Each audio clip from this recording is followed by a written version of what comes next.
Kids are innocent. Adults won't push you to the extent that kids would. They're really victims of your parenting. I am wondering what to do when I feel out of control. Good, bad, the ugly, it's all temporary. You've got to stop reacting to the kids and start acting. So you act and they will follow. That is your challenge. Is it too late to change my parenting style? I wouldn't do what I do if there wasn't good results. It's hard work. Anything worthwhile should be hard work. Welcome to the BratBusters Parenting Podcast. My name's Lisa Bunnage. I'm a parenting coach. I'm a mom. I'm also a grandmother. And I'm Amy Bunnage, Lisa's daughter, and I handle the marketing and planning here at BratBusters. While I don't have kids, each episode will dive into parenting topics and Lisa will answer your questions. Let's get started. What are we talking about today, sweetie? The topic is, do your kids only listen when you yell? Oh, okay. Do you hear that from parents? All the time. That's why they yell, because they finally listen. The reason they do is it's a fear-based thing. It's intimidation-based. And they're kind of afraid of what's going to come next. So, but yeah, it does work, but it's in the short term and it backfires down the road big time. So it's something that you want to try not to do. But very few parents don't yell unless they're already leaders. I teach you what to do instead. So, but you yell because you don't know what else to do right now. It's all that's working, right? Whenever parents say, I feel so guilty, I say, well, don't worry about it. Let's just move on. Like what I mean is I don't like to go down the guilt trail. So what if you did? So what if you made mistakes? We all make mistakes. Just learn from it and move forward. So I don't like to talk about shame, blame, and all that. You know what I mean? Just makes them feel worse. Yeah, I would say even growing up, you're always really good at putting everything into perspective like that. Was I? Yeah. Like what? Just anytime I made a mistake, anytime I felt like the world was going to end, because everything's temporary. Just like my mom always said, good, bad, the ugly, it's all temporary. And she used to say, how can you appreciate the good times if you haven't experienced the bad times? Such a good point. God, she was freaking wise. She had a lot of sayings. Yeah, my favorite one with her, she was a joy-seeking missile. My favorite saying with my mother was, happiness is a choice, not a circumstance. She goes, I wake up every day and I choose to be happy and I find ways to make myself happy. So she goes, it doesn't always work, but that was her. She was a very joyful, cheery person who had a very tough life. So I find that people who've had the easiest lives are often the most miserable, which makes sense.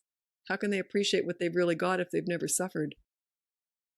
It's true. I'm not saying I wish suffering on them, but you get what I'm saying. I wish bad things on people so that they can really appreciate my the daughter good. said that. I didn't say that. That was from Amy. You know what she's like. She's always saying stuff like that. Now, I want you to elaborate a little bit because you say it backfires down the road. What do you mean by that? Well, they'll start yelling at you. They'll start resenting you. It's fear-based, so they're going to kick back against that. Either that or they'll shrivel up into a corner and then they won't tell you anything. Yeah, so if any loss of control, you're not going to get the respect you want. Leaders are controlled. You think about it. Any really great leader generally is pretty controlled. Someone that you look up to and you feel comfortable being around. There can be great leaders who aren't controlled, who lose it and have a really bad temper, but people often tiptoe around them too. So they still might be good at leading, like a country or whatever whatever. But that's not what you want with parenting. But with parenting, you want to be calm so your kids always have a safe place to land. They'll tell you everything and you're not going to lose your hat, right? Yeah. Should we get into the questions? I think so. Okay, we have Tammy from the United States. My older kids are 7 and 9-year-old girls. I'm starting your board and trying to give up yelling. As we work through, I am wondering what to do when I feel out of control, and I feel all that will get them back historically is me yelling. For instance, they are running around the house and must stop, or girls are fighting and arguing and not responding to me when I ask them to stop. Without yelling, how would you get their attention and have them respond? I've been working on building connection as I realized I was really doing a poor job, and I noticed it is really helping. I get asked this all the time. It's not really a fair question to me in that you're asking me how you can control your own emotions. That's what you're asking. Even though the kids are acting out, you still have to work really hard to control your own emotions because I can't help you with that. That's your job. It's sort of like saying, yeah, I went to a diet center. They gave me a great diet, but they're not helping me with my control. They're not at my house. It's just too much. That's your challenge. I can tell you what to do, which is what the board's all about. And it takes time. What you're asking me right now is, what do I do right now? Well, you're starting slow. You're going to make mistakes. So it's going to take time to build this new personality that you have, which is controlled. That is your challenge. All I'm here is to teach you what to do. I can't help you emotionally take care of your anger, your frustration, your lashing out. That is the challenge on you with all this. I'm just telling you what to do. You're the one that has to try and do it without losing it. Sounds kind of mean, but it's just the way it is. It's like if you go to a gym, I can't help you do the workout. You still have to do it. So, but it gets easier. It becomes a habit. But initially, it's difficult. It's very, very difficult. So I got a siren going by. But you can still be angry, but it's the showing it that you have to fake it till you make it. You have to try to act calm. So even though you might be upset, you can't show it to the kids. But yeah, this comes up all the time in coaching, all the time. I know what I should do, but how do I control myself? I'm not there. I don't know what, you know what I'm saying? Like, and everyone's different too. What meditation might help some. Maybe some people are religious, like parents who are praying all the time. Like, it's whatever works to calm you down. That's sort of your job to do, is learn how to manage your own emotions. That is the challenge with all this. If it was easy, I wouldn't be here. That is the challenge. Like if parenting was that easy, I wouldn't be here. And the thing is too, you've got to change your perspective. You've got to stop reacting to the kids and start acting. So you act and they will follow. Instead of reacting to them, you act and let them react to you. As soon as you get angry, you're reacting. And they pick up on this. Okay? That's my little pep talk. It is hard. It is very hard to do. So I want to touch on the line that says, without yelling, how do you get their attention and have them respond? Well, there's a consequence. You can't get their attention in the moment, but they'll understand that if they don't pay attention to you, there'll be a consequence after. You're investing in tomorrow. There's not a lot of stuff you can do today. You're investing in tomorrow. It's more like that. Okay, so the idea is that you're not concerned as a parenting leader about whether or not they actually listen in the moment. It's about following through with the board. Absolutely. Yep. You're investing in tomorrow. And they will eventually learn, but it takes time because they're 7 and 9. This is Tammy, right? They're 7 and 9 years old. You've had 9 years of parenting the way you parent. The change, they're not going to react to the change right away. They might fight you quite hard on it because they're thinking, oh, I know the real you. This is just temporary. So they're going to fight you. I get some clients who turn it all around I had one client was after the first session, but they've been watching me for quite some time. So on social media or whatever. And but they just kind of nailed it in the first session. I think some of that was their personality. They just were very, very driven in their business. And they said, I just saw it as a business. I saw it as a business challenge. And they kind of almost disassociated themselves from it, except the playing with the kids. And they did. I was shocked at how well they did. We still had to tweak a lot of things. But yeah, it's your own personal battle is overcoming your reactions. It's like dieting. You have to overcome that constant eating. Believe me, I've been there. So it's like anything. That is the challenge with this. It's easy enough to be told what to do, but putting it into practice is the hard part. But that's where all the reward is too.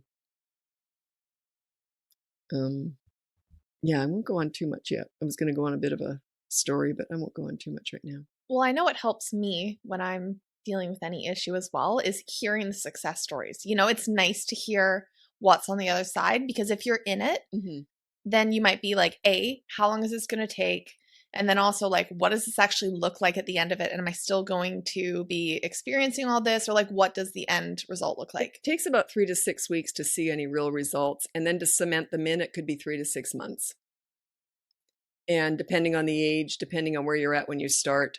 And I don't think, I have met some parents who have failed, they said, I couldn't do it. Usually they're going through their own stuff. They might be having marital issues, and which I have to deal with a lot in coaching too. But then they often come back to me and they say, I'm ready now. And then we'll get back to work and then they'll do it. But it is a skill that anyone can learn to do. But it's fighting your basic personality because here's the thing. Kids are innocent. Adults won't push you to the extent that kids would. Generally, you're not going to go out in the street and you're not going to go out to lunch with a friend. They're going to have a tantrum that you're going to have to deal with. So, but kids will do things that if you haven't got a lot of experience with kids, it can kind of throw you for a loop. If you've got a lot of experience with kids, it's a lot easier because you don't take it the same way. You realize they don't hate your guts. They're not trying to make your life a living hell. They might be doing so, but they're not trying to. They're just innocent kids. And look at it this way too. They're really victims of your parenting. That is all it is. If you look at it that way, you think, I created this. I can uncreate this behavior. So it's sort of empowering to think of it that way. They are victims of you, like my kids were victims of me. I mean, it's just the way they are. They're victims of our parenting because you are the most important person in the world to them, both the parents. So they are just victims of you. So if you think of it that way, they also can be products of you. You can take the blame when they're acting out, which you should do, but you take the credit when they're doing great. So you have so much more control than you realize.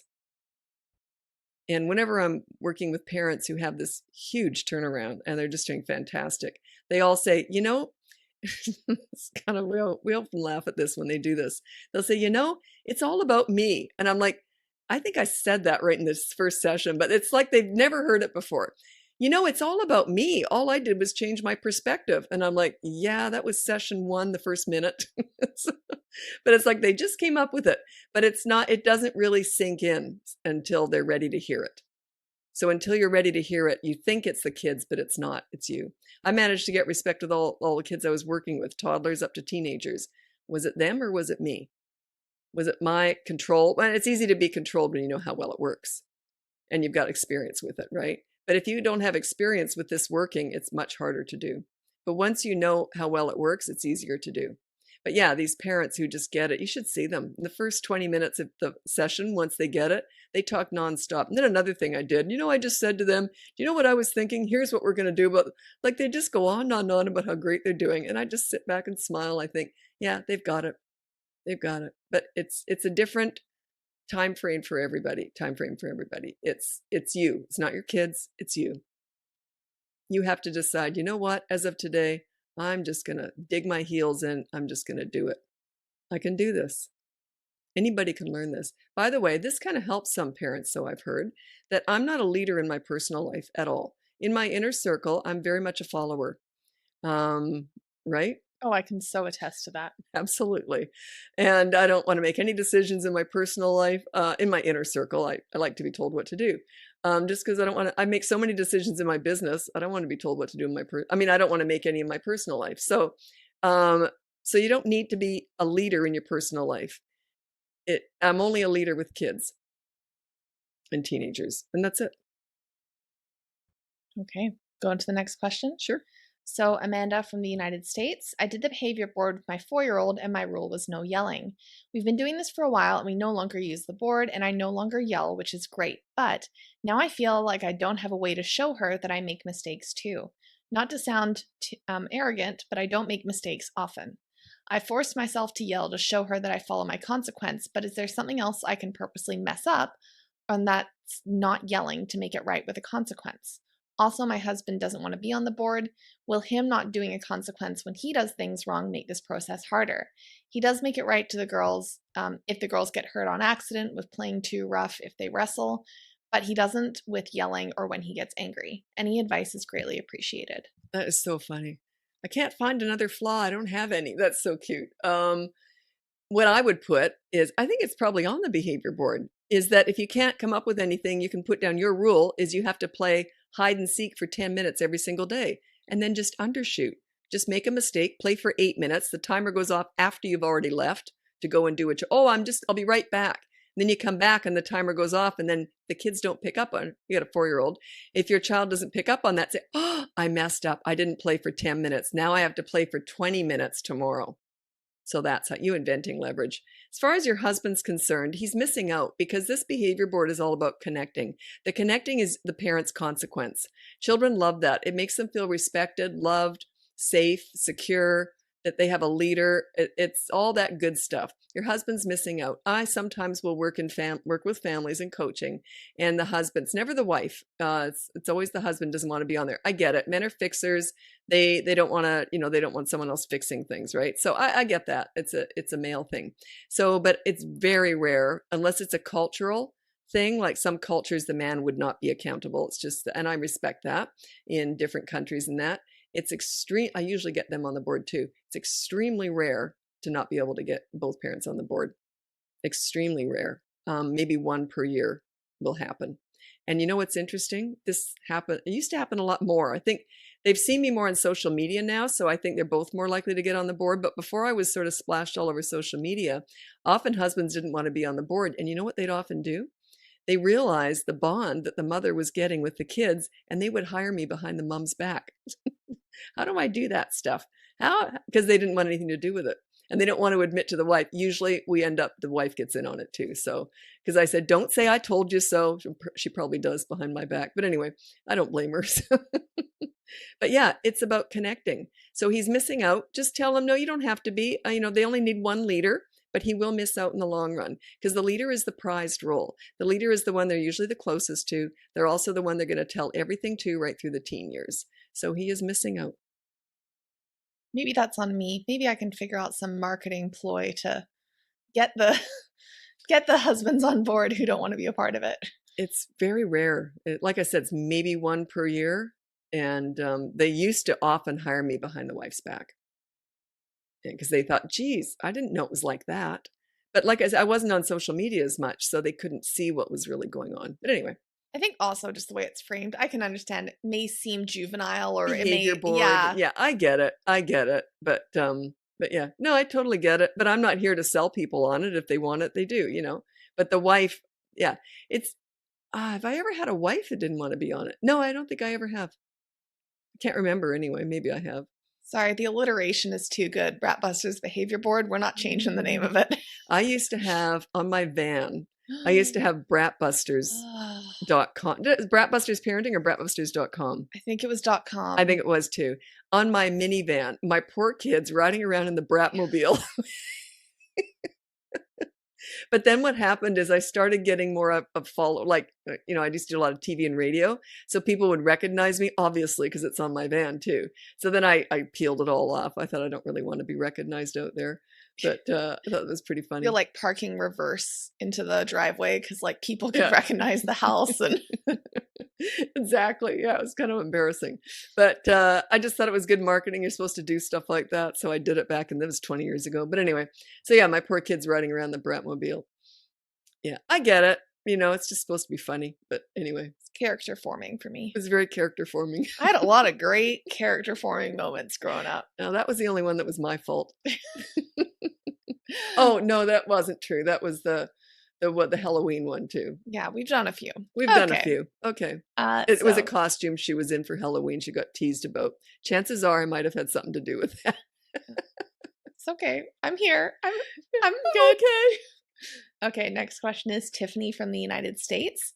Is it too late to change my parenting style? I have teenagers, but it's still yelling and so want to model that being a calm leader. Yeah, it's never too late. And you're just building the relationship. You're building friendship too with teenagers, especially because you're not going to be parenting them for much longer. If they're teenagers, you might have another 5-10 years left. So you really want to get the friendship cemented. So I'm just going to read out my top, sugar, I've got the wrong one here. My top 5 tips for parenting teenagers. Sorry about my swearing there. Sugar, I know, that's my go-to. Okay, these are my top 5 tips for parenting teenagers. And I do specialize in teenagers. They're my favorite age. Number 1, listen to understand and show empathy. You don't listen to gather information to lecture with, or they will shut you out. If they want your advice, they'll ask for it. They already know it anyway. So in other words, become a great listener and don't give advice. Number 2, you negotiate as much as possible. Go something like this. Hey, I want your dirty clothes in the hamper from now on. What do you want from me? Reciprocity. You're building respect, right? Number 3 with teenagers, don't sweat the small stuff. They're allowed to make mistakes, just like you did, just like you do. If they do something stupid and it's not a big deal, just say, well, that was stupid. Do you want to hear what I did when I was your age? And laugh it off. Or do you want to hear what I did yesterday? It's okay to make mistakes. That's how they learn and grow. Okay, you're there for the big stuff, though. That's a bit different. And number 4, don't leverage the good times to discuss the bad times. A lot of parents do this. They'll teach them how to connect with their teenager. They'll be out somewhere having fun. Then the parent will want to discuss all the ways they've disappointed them over the last 2 years. Every so often, a client will slip through and do that, even though I warn them not to. They just can't help themselves. And they can't figure out why their teenager gives them the finger and leaves. But yeah, mystery solved. Anyway, number 5 is you can be a right fighter or you can be happy with a teenager. Kind of like that with adults too. Don't be a right fighter. If you're fighting and you know you're right, they usually know you're right too, but they're going to keep fighting just because they're dug their heels in. Don't do it. Just say, oh, let's talk about it later. Just walk away. Okay. You can either be a right fighter or you can be happy. But I would say the number one skill is be a good listener. Listen to understand and show empathy, and then stop talking. I bet that's so tough. Oh, yeah. It's very tough. I'm a talker, but I'm not one to give advice. Like, I mean, I teach parenting, but in my personal life, I'm not one to give advice. So, some people want to take charge and they want their kids to listen to them. I didn't want that. I wanted them to be freestanding, independent, self-sufficient, self-disciplined young people. I didn't want to be micromanaging them. So it was kind of easier for me when I look back in that way. I wanted them to be individuals and have their own thoughts and all that stuff. I didn't want them to just be mini-me's. There's enough of me to go around. I'm very goofy. I think my energy times 2 would be too much. And I can attest to that I felt comfortable enough to come to you with anything, but I didn't feel like you were telling me how to lead my own life.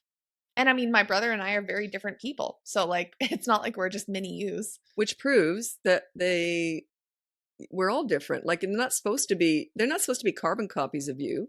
A lot of parents sort of try to do that. They'll talk like this. Oh, we've got 2 kids or 3 kids, but that little one, that's the black sheep in the family. Maybe that's the great one, and the rest of you are the black sheep. Like, you know what I mean? Like you single them out because they're different. Is that a bad thing?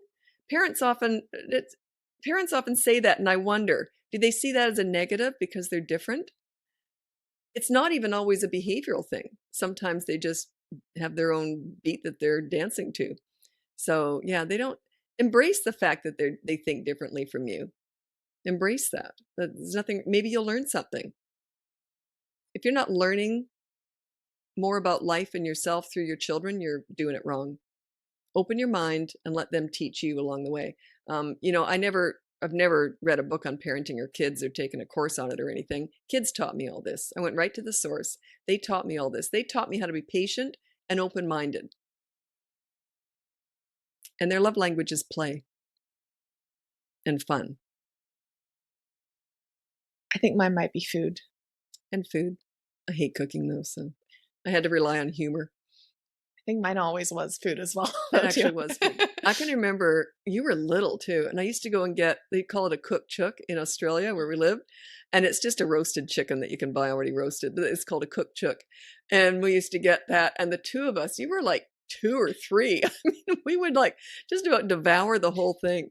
Yeah, it was delicious. So yeah, food. Yeah, you did always love food. You still do. Always been food motivated. Yeah, your brother, no, not at all. But yeah, you were.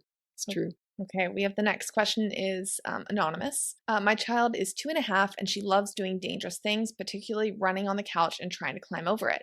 I have a pad on the floor just in case, but that doesn't help with if she tries flipping over the back. I physically remove her, it does not work, she runs right back and over again. Almost teases me like it's a game. How can I stop this so she does not hurt herself? There are times where I get panicked if I'm further away from the kitchen and yell to get down and run to take her off the couch. I feel like I've turned this into a game for her and she's going to hurt herself. She's never actually fallen because I've stopped her. I even tried to create scenarios where she can do things like balance beams or little obstacle courses to see if she avoids the couch by distraction until she gets through the stage. But she just runs right back to the couch. It's exhausting, and I know my fear and anxiety of her hurting herself plays a large role in this. It was interesting when you said anonymous. I was thinking it was some embarrassing teenage thing. It's just a toddler jumping around the couch. So I was thinking I was all psyched up for crisis. Anyway, so yeah, that's a tough one. You just have to watch her like a hawk, and there's not much I can tell you because she's going to do what she's going to do. The only thing I might recommend is if you literally take cushions off the couch. You're going to have to live in chaos for a while, by the way. You might want to even remove the couch. You might want to put a gate over that door so she can't even get in there. It's all difficult. None of it's going to be pretty and easy. You got a little 2.5-year-old who just wants to jump over that couch. Good luck trying to stop that. Like that is just not doable in a reliable way to keep her safe. Okay. You can just say no, and then no, but she's still just going to keep doing it. Yeah, she's going to keep doing it. You're just going to have to remove the couch, remove some cushions even, might make it harder for her. Okay. Or put a gate up to prevent her from going into that room. It's just childproofing for now. It's temporary. She's going to outgrow that stuff. But yeah, what can you do? What can you do? You've talked about those kids, though, possibly being the athletes of tomorrow. She could be. She could be the gymnast, Olympic gymnast one day. So there's 4 things that they're born to do. One is climbing. One is running. They often go together because they have no physical fear, right? The other one is hitting, and the other one is tantrums. It's in their DNA. She's just a born climber. I had a client a while ago, a couple years ago, I guess, and they couldn't find I think it was, I can't remember now, 1.5, like really little kid, about 16 months old, I think it was, really little girl. And the mom couldn't find her. She was in a state of panic. She looked everywhere, closets, under beds, everything. Couldn't find her little girl, couldn't hear anything. And she was just about to call it. And she checked all the doors and windows. Nothing was open. She thought, did someone have a key and then take her and then lock behind them? I mean, she was that. It went on for quite some time. So she was just about to call the police and she heard a giggle. And she looked up and this little kid had climbed, used her little toes. Now everything was childproof. They had child locks on everything, but she could pull the kitchen drawers open just enough to get a little toe on it. And she used those drawers to climb up to the counter. Then she got, I think, on the bread maker, and then she got on top of the fridge. Imagine if that kid had fallen. So, if you've got a climber, sorry, but you're just going to have to watch them like a hawk or get rid of anything they can climb on, period. Or you could actually put bells on her but she's doing it in front of you. It's not like she's doing it sneaky. You could put an alarm on her when she goes near the couch. There's all sorts of things you can do, but I don't think it's going to work. I think you're just going to have to get rid of the couch, get rid of the cushions, or blockade her from that couch. You could even tip it up so it's not really climbable. What are you laughing at? No, I'm just envisioning, when on those spy shows, how they have those lasers that, like, as soon as you... the red light. That's like on that Mission Impossible. Yeah. God, that was a good movie. That's an alarm. Yeah, it sets an alarm. There are things like that, though, that you can use. I know some parents have had to do that, especially parents who have older kids who have disabilities and they have to know where they are at all times. There are evidently alarms. When you get closer to something, it goes off. So, but anyway, you could upend the couch, like not upend it, but turn it over so it's upside down or something. But yeah, I can't really help you with that. You know why? Because if I say, try this, try that, and then you feel confident that it's worked, then she climbs behind your back and, does some real damage. So yeah, that's why I can't tell you I know what to do. Right? Does that make sense? Just got to keep her safe. Got to keep her safe. She's just 2.5. She'll outgrow it. Or get her a mini trampoline or something she can jump on with a bar across it. Get all the safety stuff. So you're at 16, still scaling the couch? Still scaling the couch, yeah. Get up on the roof. Okay, we have one final question. Okay. So Andrea from the United States. I have an almost 3-year-old daughter and my husband works nights. When she has a tantrum, I try to ignore it and pretend it doesn't bother me, of course, but she gets louder to get my attention. If I let her go on with the tantrum, it wakes my husband up and either he or I will yell or try to calm her down, purely for the sake of letting dad get some sleep. Is it acceptable to take my daughter outside or to her room to finish working through the tantrum if I'm looking busy, ignoring the crazy, rewarding the calm? If not, do you have any suggestions for practical solutions which allow us to follow your method while keeping my husband from waking up during the day? Yeah, you can remove her. I had a client similar situation, I can't remember what it was, but anyway, they had a garage. They took her out to the garage, put her in the car and let her and the mom got in the car too, or the dad, whichever parent, I can't remember. They got in the car also, and then they're just sitting there filing their nails, letting her have a tantrum in the car. So yeah, you can move them, but don't look at them or talk to them. So yeah, to protect poor dad working shift work, and he's got this kid screaming. One really difficult situation when I'm dealing with clients is if they're somewhere where they can't make any noise, and let's say they live in an apartment with very bad soundproofing. So that's tricky. That we've had to use stairwells. They have to find somewhere, fire escapes, keep them safe, obviously. But yeah, we've had to come up with all sorts of ideas. Yeah, you can move them during a tantrum, but don't look at them or talk to them. Okay. Well, those were the questions. Okay.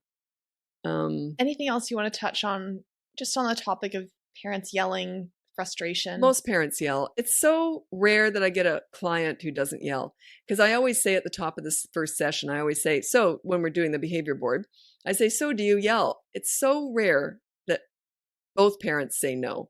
Sometimes one will. Often one parent will yell and the other one won't. But it's that rare. So you're not alone. You're in very good company. And I would say most of my clients are very successful. Huge portion of them are teachers, principals, child psychologists. Most of them yell. It's just a go-to.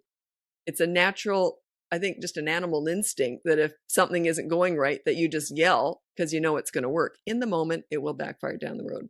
And it doesn't feel good to do it. It doesn't feel good to be yelled at either. Your kids will build up a leather shell just getting used to it. But you know what's interesting? I was never yelled at. My kids were never yelled at. And I remember, I think the first time anyone ever yelled at me, or maybe the only time, I was 26, and it was someone who had some episode, it was a situation. Anyways, she yelled at me, and we were supposed to be at this jazz club or something together, and she yelled at me for no reason. I got up and left her there. I had driven there. I'd never been yelled at before. I have no shell for it. I have no, what's the word for that? I have no resilience to it? I have no ability to take a yell just because it's never happened to me. So, and I don't do it, and it's never happened. So yeah, I had absolutely no tolerance for being yelled at. And yeah, I never saw her again. She was in the group I was with, and she was very apologetic. But I can't have that in my life. We all have deal breakers, right? I don't like yelling. So, but what's interesting is if you're yelled at as a kid, it's easier to get into relationships with people that are, drama queens and yellers, and I don't like any of that stuff. So, and I think your life will be a lot easier in the long run if you can stay calm during the storms. But be crazy during the rainbows. I was nuts. I was insane. You will attest to that. I was crazy. But this is when things were fun. And I was very calm, very quiet if I ever had to come down with discipline in any way. And you've seen parents who, I'm guessing, would also say that they probably can't stop yelling. You've seen them turn it around as well. Absolutely. And they'll say it. I haven't yelled at all last week. I haven't yelled once. And they're so proud of themselves. And I'm like, yeah, it's wonderful. I get all wrapped up in that too. So yeah, I sometimes cry in coaching. I haven't yelled all week, Liz. It's been great. That's great. Let's go on to the next subject. So it's great. That's why I love coaching. I wouldn't do what I do if there wasn't good results. There's no way. Why would I do this? It would be horrible. So I know how well this can work. And I turn yellers into patient parents who know how to have fun with their kids. But it's hard work. Anything worthwhile should be hard work. I believe that. Okay. I love that slow eye close that you just did. Mm-hmm. Just a vague blink. Was that the yes? I agree. Okay. I think that's it. Yellers are the norm with parents because it does work in the short term. I probably would have yelled if my kids, I know I would have if my kids are running in front of a bus. Yes, there's a time to yell, but not in anger, just in safety stuff. But if you're a yeller, you're in very good company, but I know how to train you out of that. So just keep listening. Anyway, thanks so much for joining us. We'll be back again soon talking about, I don't know, only Amy knows what we'll be talking about next because she plans all this. So happy parenting. Bye now. Thanks for tuning in. If you're ready to dive deeper, check out BratBusters.com to learn more about the Behaviour Board, parenting courses, and private one-on-one coaching with Lisa. If you've enjoyed the show so far, we'd love it if you could take a moment to follow, rate, and review us on your favorite podcast platform. Your feedback helps us reach more parents just like you.